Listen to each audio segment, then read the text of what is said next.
नमस्ते माझ्या अंगणवाडी सेविका मदतनीस भगिनींनो, मी वसीमा काजी यूट्यूब चॅनलवर तुमच्यासाठी प्रत्येक शनिवारी व्हिडिओ बनवते आणि आज पण मी तुमच्यासाठी काही माहिती नवीन, काही पूर्वीच्याच घटना, सगळी माहिती तुम्हाला मी सांगत असते। मला तुमचं खूप प्रेम भेटत आहे। जास्तीत जास्त माझ्या अंगणवाडी भगिनी माझ्या चॅनलवर येत आहेत, व्हिडिओ ऐकत आहेत, मला कमेंट्स पाठवत आहेत आणि जास्तीत जास्त आपलं कुटुंब वाढवायचं आहे, माझी एवढीच इच्छा आहे तायांनो। म्हणून ज्या भगिनी नवीन नवीन माझ्या चॅनलवर आलेल्या आहेत त्यांनी सबस्क्राईब करावं आणि पुढे आपल्या महिलांना पण पाठवावं, एवढीच माझी इच्छा आहे तुमच्याकडून। कारण खरी माहिती मी तुम्हाला देणार, कारण मी एक अंगणवाडी सेविका आहे आणि अंगणवाडीत काय होतं ते बोलतात ना, मोटर पाहावी घेऊन एक धडा होता आपल्याला, तर ती मोटर चालवल्याशिवाय मग समजत नाही। तर खूप सारे असे यूट्यूबर आहेत, असं ते पण माहिती मेहनत करून देतात, पण लगेच पटकन खरी माहिती तुम्हाला वसीमा काजी यूट्यूब चॅनलवरच भेटणार आहे, या सेविका मदतनीसच्या चॅनलवर भेटणार आहे। मी तुम्हाला नेहमी सांगते तायांनो, मी जेव्हा बोलत असते ह्या चॅनलवर तेव्हा तुमची एक मैत्रीण, एक बहीण, छोटी मोठी बहीण म्हणून बोलत असते। त्याच्यानंतर मी संघटनेची पदाधिकारी आहे आणि नंतर दुसऱ्या गोष्टी येतात। आज व्हिडिओचा एक उद्देश म्हणजे तायांनो, मला तुम्हाला हे सांगायचं आहे की तुम्हाला मी दिल्लीला आपले संघटनेचे भाऊ गेलेले आहेत, त्यांचा व्हिडिओ मी तुम्हाला पाठवला। तो मध्येच मी व्हिडिओ बनवणार होता, कारण दिल्लीमध्ये किती मेहनत घेत आहेत हे बघा। काही जणांचे कमेंट असतात, मला माझ्या अंगणवाडी सेविका मदतनीसनी काही कमेंट टाकले तर कधीच काही वाईट वाटणार नाही, कारण मी पण परेशान आहे FRS प्रणालीमुळे, तुम्ही पण परेशान आहोत, तर त्याचं वाईट वाटायचं मला काहीच वाटणार नाही तायांनो, कारण आपण आहोत परेशान।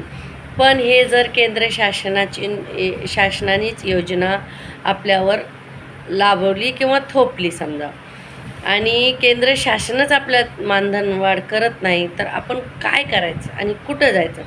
तुम्हाला मी नेहमी सांगते, संघटना काय करू शकते? मोर्चा करू शकते, आंदोलन करू शकते, मीटिंग करू शकते आणि मोर्चाचे निवेदन देऊ शकते। किती जागी आपल्याला मोर्चाचे परमिशनसुद्धा देत नाहीत, कारण माहिती महिला एवढ्या संतापलेल्या आहेत की सरकारच्या विरुद्धच बोलणार। पण आमचं सोशल मीडिया आहे, आम्हाला कोणते मोठे मोठे न्यूज चॅनल कव्हरेज करायला येत नाहीत, आले तर खूप मोठी मोठी तगडी रक्कम मागतायत, म्हणून आम्ही आमचाच यूट्यूब चॅनल काढलेला आहे माझ्या भगिनींसाठी। माझ्या खेडेपाड्यात गावागावात राहणाऱ्या सगळ्या माझ्या मैत्रिणीला लगेच माहिती मिळावी म्हणून मी हे चॅनल काढलेलं आहे। आणि कोण काय बोलतं त्याची मला काय भान नाही, कारण माझ्याकडे खूप काम आहे, माझ्याकडे एवढा वेळ नाही। अंगणवाडीची वेळ वाढलेली, अंगणवाडीची कामं पण आम्ही व्यवस्थित करतो, कारण मुख्य सेविका CDPO हे जे कामवरून येतं तेच आपल्याला देतात। हां सांगा, त्याच्या व्यतिरिक्त जास्ती कामं कोणी देत असेल त्यांचं पण आम्ही फडचा पाडायला उभी आहेत आणि घाबरत नाही। जर कोणी आरे बोललं तर कार्य करायला आम्हाला आहे, अहो बोललं तर आजी आहे आमच्याकडे शब्द। तसे शब्द वापरले जाणार, तशी उत्तरंसुद्धा भेटणार आहेत। कोणत्या मुख्य सेविका दादागिरी करत असतील, कोणी CDPO असू द्या, कोणी अधिकारी असू द्या, जर आपल्यावर दादागिरी करत असेल तर ते ऐकून घ्यायचं नाही। पण आपल्याला सरकारने जे काम दिलं आहे, मी नेहमी म्हणते की ही नोकरी करणे ही आपली चॉईस आहे, आपण पसंत केलेली आहे, आपण फॉर्म भरलेला आहे म्हणून आपल्याला नोकरी मिळालेली आहे, आणि आपण एकसारख्या विचाराची सगळी महिला या नोकरीत आहोत। आता तुम्हाला एक गोष्ट सांगायची झाली तर याच्यामध्ये कोण शत्रू आहे आपल्याला शोधून काढायचं। याच्यामध्ये कोणी पुरुष आहेत का? आपल्या मुख्य सेविका आणि मदतनीस ह्या सगळ्या स्त्रियाच आहेत, लाभार्थी पण जास्ती करून आपल्या स्त्रियाच आहेत, आणि आता CDPOसुद्धा खूप साऱ्या स्त्रिया होत आहेत। मी खूप साऱ्या मागच्या आठवड्यात CDPOंना भेटले, त्याच्यामध्ये महिला CDPO होते, त्यांनी आम्हाला खूप योग्यरित्या समजावून सांगितलं की ही FRS प्रणाली त्यांच्या हातात नाही आहे, ते काहीसुद्धा करू शकत नाही। त्यांना वरून जर कामाची सक्ती झाली तर ते मुख्य सेविकाला सक्ती करतात आणि ती आपल्याला करतात। याचा अर्थ असं नाही की मी मुख्य सेविका किंवा CDPOकडून बोलते, असं अजिबात नाही आहे। ते जे करू शकतात त्याच्यामध्ये त्यांनी बदल करावा, थोडी आम्हाला सवलत द्यावी. आमच्या महिला काम करतच आहेत, काम करायला कोणी नाही बोलत नाही, पण तुमचा मोबाईल कोणत्या दर्जाचा आहे? नेटवर्कचे पैसे का तुम्ही दिले तरी का नेटवर्क आणून देणार आहेत का? खेडोपाड्यात मुंबईसारख्या झुग्गी झोपडपट्ट्यामध्ये नेटवर्क येत नाही, मग तिथे काय करायचं? आम्ही आमच्या घरचे पैसे घालून वायफाय लावायचा, आम्हाला 50,000 पगार आहे का? याच्याविषयी सगळ्या मिटिंगा झाल्या, CDPOंना, अधिकाऱ्यांना, आयुक्तालयालासुद्धा भेटून आपण विनवणी केलेली आहे. आमच्या संघचिटणीस महाराष्ट्र राज्य अंगणवाडी कर्मचारी संघटनेचे आता ठणठणीत बरे आहेत आणि त्यांनी सांगितलं की मी माझ्या तायांच्या आशीर्वादामुळे बरा झालेलो आहे. आणि अक्षरशः तायांनो, मी होते तिथं, त्यांनी कैलास पगारे सर आयुक्त आपले त्यांच्यासमोर आपल्यासाठी नम्रतेने हात जोडलेले आहेत की माझ्या तायांवर त्रास करू नका. जर एरियातून लाभार्थी पेपर देतील, मोबाईल नंबर देतील तर आम्ही करू. गांभीर्याचा प्रश्न असा आहे FRS प्रणालीला की लोकांचे मोबाईल नंबर जे आपल्याला दिलेले आहेत, जे आधार कार्डवर आहेत, ते मोबाईल नंबर त्यांच्या सध्याला बंद आहे. मग OTP कसं जाणार आणि होणार कसं? तर मी त्यांना मागच्या वेळेस पण सांगितलं होतं की त्या लाभार्थीचं नाव त्याचं का होत नाही आहे FRS प्रणाली, त्याचं कारण लिहून आपल्या मुख्य सेविकांना पाठवा. मी तसंच केलं. माझ्या इकडे माझे 6 महिने ते 3 वर्षाचे 30 लाभार्थी आहेत, त्याच्यामधून माझे 22 मुलांचे झाले आणि 9चे झाले नाही. तर त्याचे जे कारण होतं मी ते लिहून पाठवलं. आणि जर आपलं असं आहे की हा खाऊ आपल्या एरियातल्या लोकांना आवडत नाही, त्यांचं ठाम म्हणणं आहे. तुम्ही मंत्रिमंडळात अधिवेशनातसुद्धा बघितलं की आपल्या आदितीताई तटकरेने आहाराविषयी काय माहिती दिली. मग आपण काय करू शकतो? तर ज्यांना हा आहारच नको आहे त्या पालकांकडून लिहून घ्या आणि पेपर द्या ऑफिसला. कारण हे लपवाछपीच्या गोष्टी आता राहिल्या नाहीत. आधी होतं सुपरवायझर, मुख्य सेविका, सेविका आणि मदतनीस, तेरी बी चूप मेरी बी चूप. आता हे चालणार नाही. कारण आपण जेव्हा लाभार्थीचा TH4 भरतो तेव्हा TH4 भरला की त्यांच्या मोबाईलवर त्यांना मेसेज जातो. तर मग 2 महिन्यातून एकदा आपण पाकीट देतो आणि प्रत्येक महिन्याला मेसेज जातो. मग ती लोक आपल्याला विचारायला येतात. तर आपल्याला पालक सभा वगैरे घेऊन आपल्याकडून जे समजून सांगू शकतो ते समजून सांगायचं.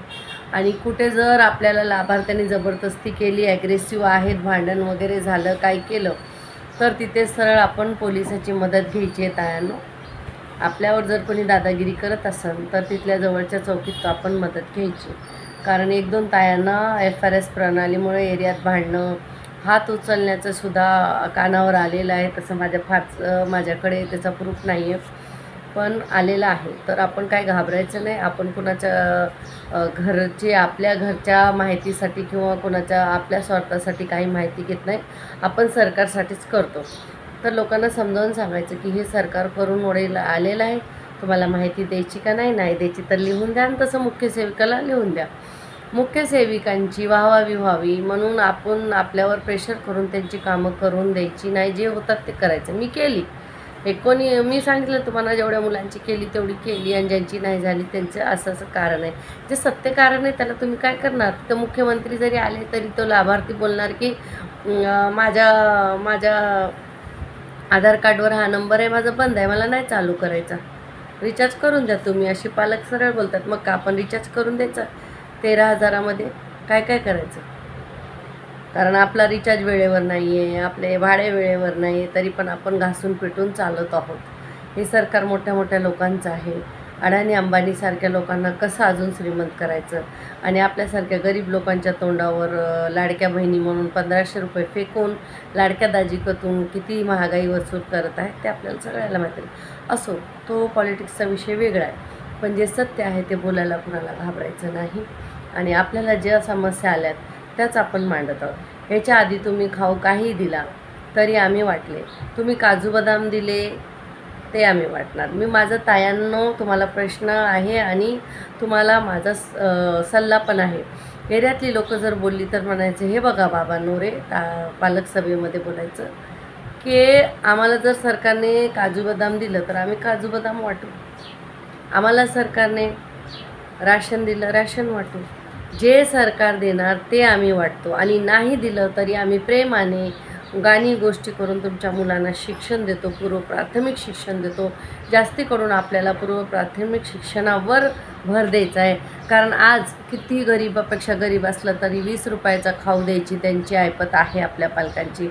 असेल आदिवासी एरियामध्ये मी तसे थाना, जव्हार, मोखाडा वगैरे, धानू यासारख्या ठिकाणी आहे. आदिवासी महिला आहेत, आपल्या ऊसतोड करणाऱ्या महिला आहेत, त्यांची मुलं आपल्याकडेच असतात.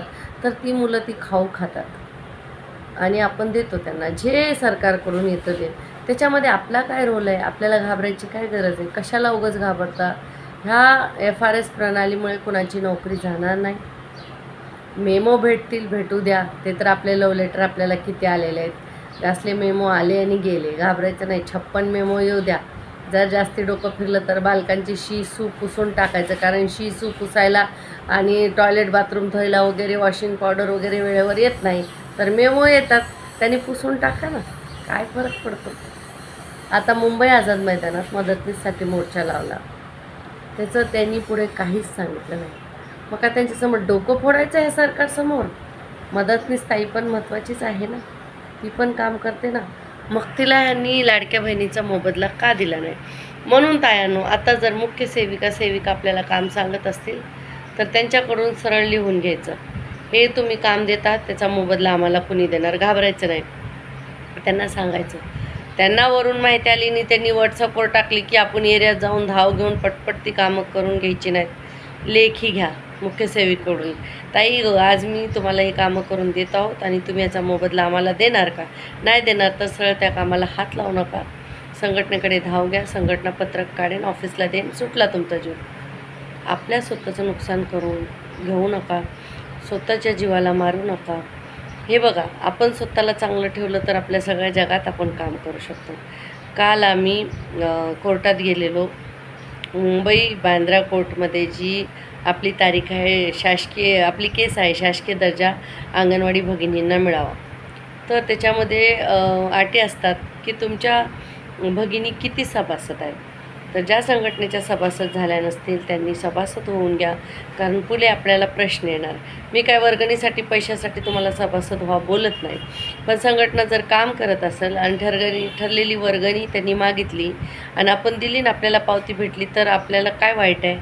आणि ठरलेल्या वर्गणीपेक्षा आणि पावती देत नसतील, कमी अमाऊंटची पावती आणि जास्ती पैसे घेत असतील तर त्यांना हाकलून लावायचं, द्यायचं नाही, अजिबात द्यायचं नाही. मी सांगते तुम्हाला, 1-2 नावं माझ्याकडे आलेले आहेत आणि मी याची संघटनेच्या वरिष्ठांना कंप्लेंट केलेली ऑफिसमध्ये आणि त्यांना निलंबित करण्यात येईल, त्यांना पदावरून काढण्यात येईल. एवढे संघटनेच्या पदाधिकाऱ्यामुळे ताकद आहे. म्हणून ह्या सगळे चाळे आपल्याला करायचे नाही. मुंबई जिल्हा खूप महत्त्वाचा आहे. मुंबई जिल्ह्याच्या सगळ्या महिला आझाद मैदानात मोर्चाला असतात. तुम्ही गावी बसलेल्या भगिनी आमच्यासाठी प्रार्थना करता. हे बघा, माझा स्वार्थ काय आहे? मला काही कमेंट टाकतात, ते कमेंट कुणाचे असतात मला माहिती आणि मी त्याकडे लक्ष देत नाही फारसं. कुणाचे कमेंट असतात ते तुम्हाला पण माहिती आहे. अहो, संघटनेनं काय करायचं? आता प्रश्न आहे, संघटना मॅनेज होते, संघटना कशी मॅनेज होते? जर संघटनेचं एवढं सरकार ऐकतं तर तुम्ही काय करत नाही संघटनेचं? तुम्ही पण ऐका ना. मग किती पॉवरफुल आहे संघटना हे लक्षात ठेवा. सरकारला मॅनेज करू शकते, मग तुमचं काय करू शकते? बरोबर आहे का नाही? ज्यांना काही कामं नाही ते असे फालतू कमेंट्स करत असतात आणि मी तसल्या कमेंटवर फारसं लक्ष देत नाही. मला त्याची सवडी नाही. आणि मी एक सांगते तुम्हाला, संघटना अंगणवाडी सेविका चालवू शकत नाही फक्त एकट्या. का नाही चालवू शकत? तुमचं अंगणवाडीचा वेळ किती आहे? मंत्री किती वाजता भेटतात? कार्यालयात किती वाजता जावं लागतं? तायांनो, मी 2 महिन्यापासून संघटनेत काम करते. माझ्या CL संपत आल्यात. आता जर कामानिमित्ताने गेले तर माझी मानधन कपात होईल, कारण तुम्ही संघटनेच्या कामाने जात आहेत, त्याचं ऑफिसचं काही घेणं देणं नाही. तर आपल्याला सुट्ट्या घेऊन जावं लागतात. मग ज्या संघटनेचे पदाधिकारी म्हणून फक्त अंगणवाडी सेविका मदतनीस संघटना चालू शकते. ह्या ज्या मूलथापा आहेत ह्या चालू शकणार नाहीत. सकाळी 7ला आमचे संघटनेचे भाऊ सरकारच्या दारात बसलेले असतात. आझाद मैदानात मोर्चा असला 4 दिवसाआधी तयारी की आमच्या भगिनी यावं आणि त्यांनी त्यांच्या ज्या मनातल्या वेदना आहेत सांगावं आणि घरी जावं. ह्याच्या पलीकडे आम्ही काही करू शकत नाही. आणि जर रात्रंदिवस संघटना चालवायची असली तर कुणाला चालवायची त्यांनी चालवावं. त्याच्यामध्ये अंगणवाडी सेविका मदतनीसचा सहभाग असला तर ही कामं लवकर होणार नाहीत, कारण आपल्याला ऑफिसची कामं करायचं. शेवटी आपण जे मानधन घेतो तेवढं तर काम आपल्याला करून द्यायचंच आहे. आपल्याला आपल्या 6 सेवा तर द्यायच्याच आहेत, जो पहिल्यापासून आहेत. जे नवीन नवीन येते त्याला काहीतरी नवीन नवीन आयडिया निघतील. आणि FRS प्रणाली बंद करावी म्हणून भारतातील सगळ्या संघटनांना एकत्र करून आमचे MMI पाटील, रिचपाल सिंग आणि महाराष्ट्र राज्य अंगणवाडी कर्मचारी संघटनेचे पदाधिकारी प्रयत्न करत आहेत. आणि प्रयत्न आज तुम्ही जंतर मंतरला बघितला, आझाद मैदानात तुम्ही मदतनीससाठी काय झालं ते बघितलं. याच्या व्यतिरिक्त कुणी काय केलं त्यांनी फोटो आणि व्हिडिओ पाठवावे आणि कशा पद्धतीने केलं आहे त्यांची खूप वरी ओळख आहे. वरी कितव्या माळ्यावर, इथं आमच्याकडे 50 माळ्याच्या बिल्डिंग आहेत, 50व्या माळ्यावर ओळख आहे का 40व्या माळ्यावर ओळख आहे, त्यांनी ते सुद्धा आम्हाला सांगावं आणि करून दाखवावं. एवढ्या मोठ्या लेवलवर संघटना, अखिल भारतीय संघटना स्थापन करून जर मोर्चे करत आहे, जंतर मंतरवर काम करत आहे, तर जंतर मंतरवर मोर्चा करणे ही काय जोक किंवा सोपी गोष्ट नाही. तर जे चॅलेंज करतात ना, आम्ही असं करू तसं करू, त्यांनी करून दाखवावं. त्यांना माझ्याकडून बक्षीसच आहे, मीच जीपे करते सरळ. जे जीपे घ्यायची सवय लागली ना तर ती जीपेला जिप्सी लावायची आहे, एवढं लक्षात ठेवा तायांनो. आपले पैसे काय फुकट आलेले नाहीत, घामाचे कष्टाचे पैसे आहेत. म्हणून उठसूट कुणाला जीपे करू नका. संघटनेच्या अकाउंटला पैसे टाकायचे, तुमची वर्गणी, त्या पावत्या घ्यायच्या. आणि जर असं कोणी पर्सनल व्यक्ती त्याच्या हातात पैसे मागत असेल तर संघटनेची भरणा बुक असते, त्या व्यक्तीच्या नावावर त्यांनी कोणत्या प्रकल्पातून आहे, किती मुलींचे पैसे भरले त्याची लिस्ट असते, त्याचं पूर्ण रजिस्टर असतं. असं कोणत्या संघटनेत आहे ते तुम्ही तिथे जॉईंट व्हायचं. मला काही कोणत्या संघटनेत कुणी असू द्या, सगळ्या माझ्या अंगणवाडी सेविका जी संघटना मेहनत करत असेल त्यांच्याबरोबर राहा. पण काम न करता आपण काय राजनेते नव्हते AC मध्ये बसून हे असं करतं, ते कसं करतं, ते कसं. माझा सहभाग किती आहे, मी किती काम करते, मी संघटनेच्या मोर्चाला किती जाते, मी किती मीटिंग अटेंड करते, माझ्या भगिनीला किती घेऊन जाते, मी किती ऐकतं, याच्यावर अवलंबून आहे पुढचं काय करायचं आणि काय नाही. आणि संघटना काय करत नाही, घरी बसून बोलणाऱ्यासाठी संघटना नाही आहे, मी स्पष्टपणे सांगतो तुम्हाला. अरे आपली संख्या बघून तर सरकार हलेल. 4 टकल्या बसलेल्या आहेत मैदानात आणि सगळ्या घरी आहेत आणि यूट्यूबवर मोठ्या मोठ्या बाता आणि आपल्या बायका खातात लाता. काय फायदा आहे? उलटा असल्या बायकामुळे आपण तोंडावर पडतो, लक्षात ठेवा. आणि मी नाव घेऊन बोलायला पण कोणाचं घाबरत नाही, कारण ज्यांनी जीपे घेतले तुम्हाला माहिती आहे. मला कुणाचं नाव घ्यायचं नाही आणि असले चाळे पण नाहीच केले. तर सगळ्या अंगणवाडी सेविका मदतनीस म्हणून कोणती संघटना असो तिला चांगलाच धडा शिकवायचा आहे, किंवा कोणतेही ऑफिसवाले. सरकारला तर आपल्याला धडा शिकवायचा होता, पण लाडक्या बहिणीचे फॉर्म आम्ही भरले आणि लाडक्या बहिणी 1500मुळे त्या सरकारच्याकडे गेलं तर आपण काय करू शकतो त्याला? आपण फक्त आपलं कर्तव्य करू शकतो. पण काय बोलतात, आपण दोघी गेल्याने काय होतं? तायांना तुम्हाला एक गोष्ट सांगते. एका घरात खूप आग लागली होती आणि एक चिमणी बिचारी तिच्या चोचीने पाणी घेऊन त्याच्यावर घालत होती. तर तिकडे बसलेला लबाड कावळा तिला म्हणतो, तू एवढं चोचीनं पाणी त्या एवढ्या मोठ्या आगीत घालते, तर तुझ्या चोचीच्या पाण्याने आग विझणार आहे का? तर तो कावळ्याला चिमणी उत्तर काय देते माहिती का? पण ती उद्या जर इतिहास ह्या गोष्टीचा लिहिला गेला तर माझं नाव वाचवण्यामध्ये येणार आणि तुझं नाव बघ्याची भूमिका घेणाऱ्यामध्ये येणार. तर मला माझं नाव वाचवणाऱ्यामध्ये पाहिजे, म्हणून मी हा प्रयत्न करत आहे.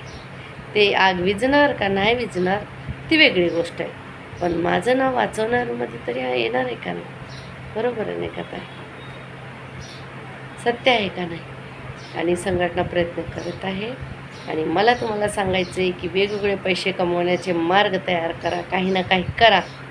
मी करते, माझ्या महिलांना घेऊन करते वेगवेगळे कार्यक्रम, माझ्या लाभार्थ्यांना, माझ्या महिलांना, माझ्या आजूबाजूच्या लोकांना कुठे भेटवस्तू बेचतात, कुठे कार्यक्रम आहेत, जातो, मिळून देतो. आणि शेवटी आपल्याला काय करायचं ते आपल्याला माहिती आहे. म्हणून कोणी काही बोललं तरी लक्ष देण्यापेक्षा आपल्या भविष्याकडे, आपल्या मुलांच्या भविष्याकडे लक्ष द्यावं आणि जास्तीत जास्त कामगिरी आपली चांगली करावी आणि शांत राहावं माणसाने.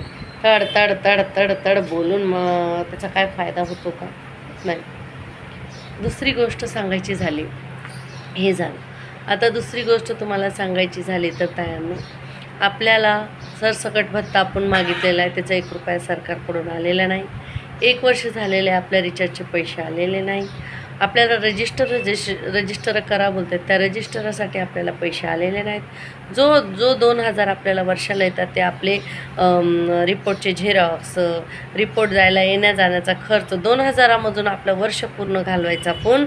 आणि ह्यांच्या फक्त आमदार खासदारांना पेन्शनी, ते नाही राहिले तर त्यांच्या बायकोला. पण आपण जिवंत जागत्या जुगत्या बहिणी, आणि अजून सरकार म्हणते आपण लाडक्या बहिणी. काय करायचं सांगा? आपलं असं झालं आहे, आई खाऊ देना बाप भीक मागू देना, इकडे आड तिकडे विहीर. म्हणून शांत राहायचं आणि आपल्या स्वतःकडे लक्ष द्यायचं. पुढं तो देव बघणार आहे. कुणाला कसं करायचं, काय करायचं, तो वरी बसलेला आहे आपल्या न्याय करायला. म्हणून तायानं घाबरून जाऊ नका. मी एक सायकोलॉजी ट्रेनर आहे, सकारात्मक बोलते. आपल्या डोक्यात सकारात्मक गोष्टी केल्या तर सकारात्मक ऊर्जा निर्माण होऊन बाहेरचं वातावरणसुद्धा सकारात्मक होतं. आता 2,13,000 महिला आपण रोज बोललो, मानधन येत नाही, मानधन येत नाही, भत्ता येत नाही, भत्ता येत नाही, सरकार चांगलं नाही, हे नाही ते नाही, सगळं नकारात्मक बोललं तर नकारात्मक वातावरण सगळ्या महाराष्ट्रात निर्माण होतं. म्हणून आपण असं बोलायचं की आम्ही वेतन श्रेणीमध्ये जात आहोत, आमचे मानधन वाढलेले आहे, आम्हाला शासकीय दर्जा भेटलेला आहे, आम्ही ग्रॅज्युएटी घेतली, आम्ही पेन्शन घेतलं, आमच्या लाडक्या बहिणीचा मोबदला आला. असे 4-5 लाईनी रोज जरा सकारात्मक बोलत आहे नो. कारण पूर्ण जग बदलायचं हे स्वतः माणसाच्या हातात आहे. जशी माझी आतमधली दुनिया तशीच माझी बाहेरची दुनिया घडते. बरोबर आहे का तायांनो? माझ्या गोष्टीचं तुम्हाला वाईट कुठं वाटलं असेल तर नक्की ते पण कमेंटमध्ये टाका. आणि मला कुणाचंच मन दुखवायचं नसतं, आणि माझ्याकडून काही गोष्टी निघतात रागात. आता कल 3-3, 4-4 जागी आम्ही गेलो, कोर्टात गेलो, बीट प्रमुखाची मीटिंग घेतली, परत संध्याकाळी आमच्या 10वीच्या आणि 12वीच्या मुलांना बक्षिसं भेटत होती, त्या कार्यक्रमात मुलांना घेऊन गेलो. तर एवढं सगळं काम केल्यामुळे कधी कधी थोडंसं फ्रस्ट्रेट होतं. 1-2 रागाच्या गोष्टी ग्रुपमध्ये निघतात, बोललं जातं, तर त्याचा राग न मानून घेता त्याच्या मागचा उद्देश समजून घ्यायचा. आणि हे बघा तायांनो, तुम्हाला 35,000 झाले तर मलासुद्धा 35 होणार आहेत. तीच लालूच आहे, तीच आशा आहे. कारण पैशाशिवाय दुसरं काही नाही. आता वय होत चाललेलं आहे.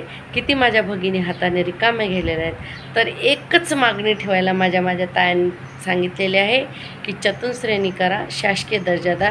ते एकच मागणी मी धरून ठेवलेली आहे तायांनो. पण बाकीच्या छोट्या मोठ्या मागण्यांकडे पण लक्ष द्यावं लागतं, कारण खूप महिलांचे त्याच्यावरच घर चालतं. माझ्या गोष्टीचं काही जर वाईट वाटलं तर मोठ्या मनाने छोटी किंवा मोठी बहीण म्हणून माफ करायचं आणि जीवनात पुढं चालायचं. जर तुम्ही मला माफ केलं, मी काय चुकीचं बोललं असेल तर 10 ग्रुपमध्ये 10 जणांना नक्की व्हिडिओ पाठवा आणि जवळच्या सगळ्यांना सबस्क्राईब करायला लावा. एवढाच व्हिडिओ आहे, कुठेही काही 1 पैसा आलेला नाही. कोण काय बोलत असं शासकीय दर्जा आहे ते 50-50 काही नाही. माझं अकाउंट आहे, माझं सॅलरी अकाउंट आहे. जेवढे पैसे सरकारकडून येतात ते माझ्या अकाउंटला येणार. एक्स आलं की मी लगेच वाचते, तिथं मला माहीत पडणार. आत्ता फक्त मानधनाशिवाय काही आलेलं नाही. म्हणून कुणाच्याही बाता ऐकून कुठेही काही करू नका. तुम्हाला खरी माहिती पाहिजे तर आपल्या सगळ्या भगिनीला हे चॅनलची लिंक पाठवा, व्हिडिओ पाठवा आणि मजा करा. सोडून द्या विचार करायचं तायाने. साखरेचं खाणार त्याला देव देणार. आपल्याला हत्ती बनवून उसं नाही फोडायची, मुंगी बनवूनच साखर खायचं. आणि जर बिबळ्या नाग येऊ द्या किंवा किती मोठा सर्प येऊ द्या, जर मुंग्याने एकदा त्याची जखम पकडली तर त्याचा फडशा पाडल्याशिवाय राहत नाहीत. तर या मुंग्याची ताकद कमी समजू नका. हो, आहोत आम्ही मुंग्या.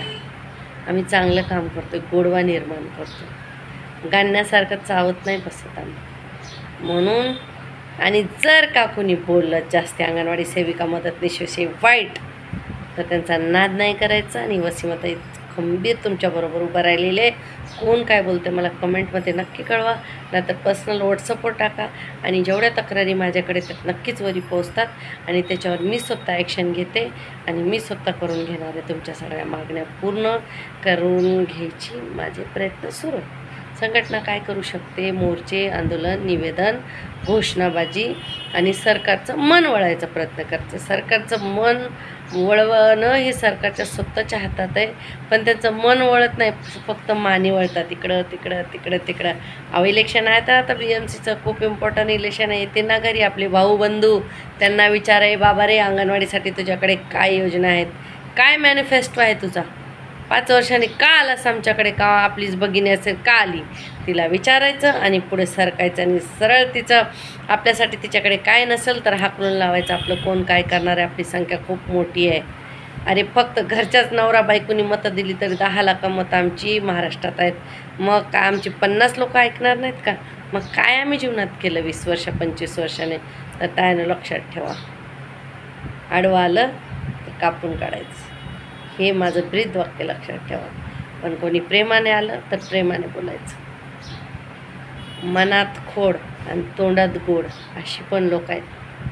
आपण कुणासाठी मनात खोड नाही ठेवायची, पण ते जे गोड बोलतात त्यांच्याबरोबर गोड बोलून हाच्या पिशवीत हुची भरून पाठवून द्यायचं. जे करायचे ते आपल्याला करायचं. कुणाकडे चांगला मॅनिफेस्टो आहे आपल्या बालकांसाठी, आपल्या स्त्रियांसाठी, महिलांसाठी? का त्याच्याकडे शिक्षण आहे का, त्यांच्याकडे रोजगार आहे का, त्यांच्याकडे आपल्यासाठी काय खास सुविधा आहेत का, विचारायच्या आणि पुढं, नाहीतर निघ पुढं, चला पुढे, चला पुढे. अरे खूप आता पावसाळी मेंढकं येणार आहेत, इच्छुक उमेदवार. कसली इच्छा असते काय माहिती लोकांना बरबाद करायची. असल्या इच्छुकला विचारा तुझा मॅनिफेस्टो काय रे बाबा, तू काय करणार आहे? अगं ताई माझी बहीणच आहे तू, स्त्रियांसाठी उभी राहणार आहे, काय करणार आहे तू? विचारा खडकावून, नाहीतर पळवा हडकावून. लक्ष नसतं द्यायचं. झुकती है दुनिया, झुकाने वाला चाहिए. चला धन्यवाद. मस्त शनिवार आहे. आता अंगणवाडीतून येणार सगळ्या घरी आणि मज्जा करा. मी सकाळी सकाळी उठून हा व्हिडिओ केलेला आहे आणि नंतर मी अंगणवाडीत जात आहे आणि सगळं चांगलं होणार आहे. माझा व्हिडिओ ऐकायचा. ताई नको बोलूस गं, मोठा व्हिडिओ करते, कारण आठवड्यातून एकदा भेटते. बाजूला रात्री झोपताना माझा मोबाईल ठेवा आणि मला ऐका. मस्त आवाजाने झोपी जा. गाणं नाही म्हणणार, नाही तर खरंच झोपी जाताना माझा व्हिडिओ बघणार नाही. चला तायांनो, खूप खूप प्रेम आहे माझं तुमच्या सगळ्यावर. तुमचं पण असंच प्रेम असू द्या. माझ्यावर तुमचं प्रेम दिसून येईल तुम्ही जेव्हा माझा व्हिडिओ पुढे पुढे पुढे सगळ्या महाराष्ट्रातील महिलांना पाठवताल. ज्यांना यायचं आपल्या कुटुंबात येऊ द्या, ज्यांना नाही यायचं त्यांनी स्वतःचं कुटुंब निर्माण केले करू द्या. पण सगळ्या आपण शेवट्या भगिनी आणि मैत्रिणीच आहोत. आपले विचार वेगळे असतील पण आपल्या कामाची पद्धत वेगळी असेल, पण काम तेच आहे आणि करायचंच आहे. डू किंवा डाय जर आलं तर करावंच लागतं. जोपर्यंत आपण ओढू शकतो तोपर्यंत ओढू आणि त्याच रश्शीनं कशी गुंडाळून लावायची ते आपल्याला माहिती आहे. म्हणून घाबरून जायचं नाही. चला धन्यवाद. योगा दिवसाच्या काय तुम्हाला शुभेच्छा देऊ. आज योगा दिवस आहे. खायला तरी भरपूर द्या, मग योगा दिवस साजरा करू. खायलाच नाही, असा रात्रंदिवस तुमच्याबरोबर योगाच चालला आहे आमचा. मोबाईल आमचे सध्या बाबा आहेत, रामदेव बाबा, योगा बाबा सगळे आहेत ना, शिल्पा शेट्टी वगैरे त्यांच्या सिड्या. तर आता आमच्याकडे मोबाईल बाबा आहेत, त्यांच्याबरोबर रात्र दिवस आमचा योगाच आहे. पोषण बाबाबरोबर पोषण ट्रॅकर गोल त्या योगातल्या लोकांसारखंच फिरते. म्हणून हे योगा डे साजरा करण्याची मला वाटत नाही माझ्या अंगणवाडी सेविका मदतनीसला गरज आहे, कारण तुमच्या सगळ्यात जाडी थोडी मीच आहे. मला योगाची गरज आहे, कारण हार्डवर्क ज्या करतात, उन्हाताना शेतात दूर दूर घरं असतात, तो गावाला खूप काम करणं कठीण आहे.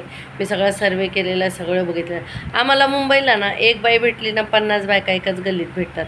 पण गावखेड्याच्या भगिनी काम करतात, खरंच त्यांना सलाम आहे. एकाचं घर इथं, मग त्याचं 2 एकर शेत, मग दुसऱ्याचं घर, ते 2 एकर शेत माझी भगिनी चालून जाते. पीक असतं, पाणी असतं, गाडी वगैरे काय आम्हाला काय गाडी दिली का फिरा म्हणून. म्हणून माझ्या भगिनीनं तुम्हाला सॅल्यूट आहे तुमच्या कामाला. आणि ह्या कामाची निवड आपण केलेली आहे, कारण ही समाजसेवा जास्त आहे. अरे जे तर पैसे देतात तर ते जेवढं मानधन देतात तेवढं तर आपली पोरं खातात, बरोबर आहे का नाही? पण मानधनाबरोबर समाजसेवेचा हक्क आपल्याला वरी देवाने दिलेला आहे आणि लढून मागण्या मान्य करून घ्यायचा हक्क आपल्याला डॉक्टर बाबासाहेब आंबेडकरच्या संविधानाने दिलेला आहे. माय बघावं स्त्रीला नजर तर माय आणि बहीण दिसावी त्या शिवाजी महाराजाच्या महाराष्ट्रातल्या आपण आहोत, शाहू फुले आंबेडकरच्या महाराष्ट्रातल्या आपण आहोत. तर आपला हक्क आणि अधिकार आपल्याला भेटणारच आहे. अहो, ज्या सिंधुताई सत्ताने एवढी मेहनत केली, एवढे झटले, त्यांचा इतिहास कर्नाटकच्या पुस्तकात मुलांना आला, पण महाराष्ट्रात नाही. तर महाराष्ट्रात नको बाबा, आता मोठ्या लोकांबरोबर काय बोलायचं नाही. आपण छोटी लोक, आपली छोटी कामं, छोट्या छोट्या कामाने मोठे मोठे आपण विचार ठेवून भावी नागरिक घडवत आहोत. आपण पाया घडवत आहोत देशाचा. म्हणून गर्वाने बोलायचं की मी अंगणवाडी सेविका आहे.